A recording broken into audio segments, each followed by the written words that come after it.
মহাকাশ থেকে যেখানে গোটা পৃথিবী অন্ধকার দেখাচ্ছিল, ঠিক সেই সময় নাসার একজন নভোচারীর ছবিতে দেখা গেল যে পৃথিবীর একটি জায়গা খুব ঝলঝল উজ্জ্বল লাইটিং আলোকময় দেখা যাচ্ছে এবং স্পষ্ট বোঝা যাচ্ছে।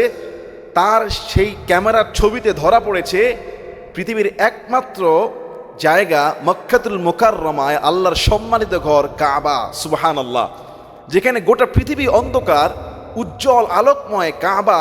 ডন পেটিট, একজন নভোচারী নাসার গবেষণা সংস্থার, তিনি যখন পৃথিবী থেকে 400 মাইল আরও উপরে, পৃথিবীর বাইরে আরও 400 মাইল উপরে মহাকাশে ভাসতে থাকা নাসার মহাকাশ যে স্টেশন, সেখান থেকে ডন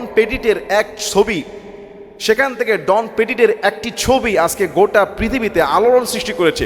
2 ডিসেম্বর সোশ্যাল মিডিয়াতে তার এক্স পোস্টে নেটিজনরা পর্যন্ত প্রশংসায় ভাসছেন যে তার ছবিতে স্পষ্ট দেখা যাচ্ছে পুরো পৃথিবী যখন অন্ধকার, আল্লাহর ঘর কাবা, পবিত্র মক্কা নগরীটা স্পষ্ট জলযন্ত্র করে দেখা যাচ্ছে। ইভেন সেখানে যে পাহাড়ের রাস্তাও বোঝা যাচ্ছে।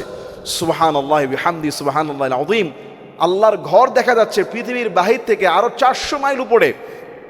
এবং এইটা আজকের যে আমেরিকার যে নাসার সংস্থা, যে নভোচারী, তাদের থেকে এই তথ্যগুলো আসছে। এক্স পোস্টে 2 ডিসেম্বর তার এই পোস্টে গোটা পৃথিবী এটা নিয়ে আলোচনা চলছে এবং যারা নেটিজন তারা পর্যন্ত এটা প্রশংসা করছে।